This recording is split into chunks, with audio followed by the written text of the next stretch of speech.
जळगाव जिल्ह्यात तापमानाचा पारा वाढत चालला असून या ठिकाणी महायुतीच्या उमेदवार स्मिता वाघ ह्या प्रचार करत आहेत। सोबत मंत्री गुलाबराव पाटील हे देखील या प्रचारामध्ये त्यांनी आज हजेरी लावली असून आज जळगाव ग्रामीणमध्ये प्रचाराला मोठा प्रतिसाद मिळत आहे। आमच्या सोबत महायुतीच्या उमेदवार स्मिता वाघ आहेत, आम्ही त्यांच्याकडून जाणूया ताई काय सांगणार। आज प्रचार करता आहे जळगावमध्ये, टेम्परेचर हे तीव्रता वाढत चालली आहे आणि या तीव्र उन्हामध्ये देखील तुम्ही प्रचार करताय, कसा प्रतिसाद मिळतोय आपल्याला? जळगावचं जसं टेम्परेचर वाढतं तसं प्रचाराचं पण टेम्परेचर वाढायला सुरुवात झालेली आहे। 7 दिवसावर मतदान येऊन ठेवलेलं आहे। जनतेमध्ये अतिशय प्रचंड असा उत्साह आहे। लोक उत्साहाने आमचं स्वागत करतात, आरती करतात, औक्षण करतात, फटाके फोडतात, पुष्पगुच्छ देतात। जनतेमध्ये अतिशय उत्साह ओसांडून वाहतो आहे।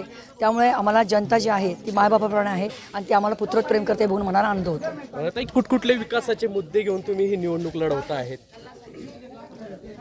एकही लोकसभेचे जे काही 6 विधानसभा क्षेत्र आहेत त्यातलं असं एकही विधानसभा क्षेत्र नाही की तिथं विकास नाही।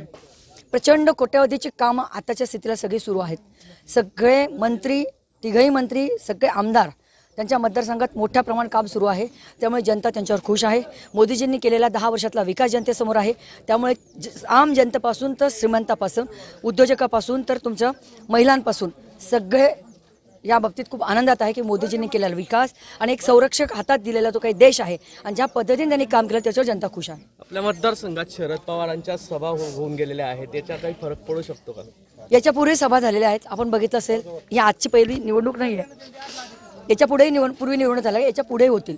जो तो आपापल्या पक्षाचं काम करत असतं त्या पद्धतीने ते आले असतील, पण जनतेवर आमचा विश्वास आहे। आपले विरोधी उमेदवार जे करण पवार आहे ते म्हणतायत ईव्हीएम घोटाळा होऊ नये यासाठी आम्ही 2000 कार्यकर्ते हे आमचे सक्रिय करणार आहेत। एक 15-20 दिवसावरती आमच्याकडेच होते, त्यावेळेला ईव्हीएम घोटाळा झाला आणि आताच कसा होईल? त्यामुळे ही लोकशाही आहे। लोकशाहीच्या निवडणूक आयोगावर कुठेतरी आपण विश्वास ठेवला पाहिजे आणि त्या विश्वासावर राजकारण चालतं। मंत्री गुलाबराव पाटील म्हणत होते भाजप काम ना करो, विधानसभेसाठी काम करू ना करू, आम्ही काम करत राहू। काळजी करू नका। ज्या दिवशी माझं 1.5 महिन्यापूर्वी तिकीट डिक्लेअर झालं त्यावेळेपासून माझे तिघही मंत्री, माझे सगळे आमदार श्रीकृष्णासारखे माझ्यासोबत आहेत आणि त्या दिवसापासून तर ते आजपर्यंत तर मतदान होईपर्यंत, निकाल लागेपर्यंत ते सोबत आहे आणि पुढे आम्ही सोबतच राहून चांगल्या पद्धतीने काम करू, देशाचा विकास करू।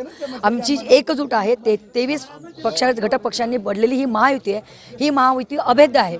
सगळे नेते एका दिशेने, एका रेषेत चालतात, तुम्ही काळजी करू नका। लोकसभेची निवडणूक पार पडते, मात्र विधानसभेच्याच निवडणुकीच्या वेळेस ताटाटूट होत असते। काय होणार नाही, काळजी नका करू। आगे आगे देखो होता है का, पुढे बोर्ड मैदान दूर नाही, जवळच आहे। या ठिकाणी स्मिता वाघ यांनी विश्वास दाखवलेला आहे। लोकसभेची जरी निवडणूक आहे तशीच साथ भारतीय जनता पार्टी विधानसभेच्या निवडणुकीच्या वेळेस देईल आणि एक मोठा प्रतिसाद स्मिता वाघ यांच्या प्रचाराला मिळतो आहे।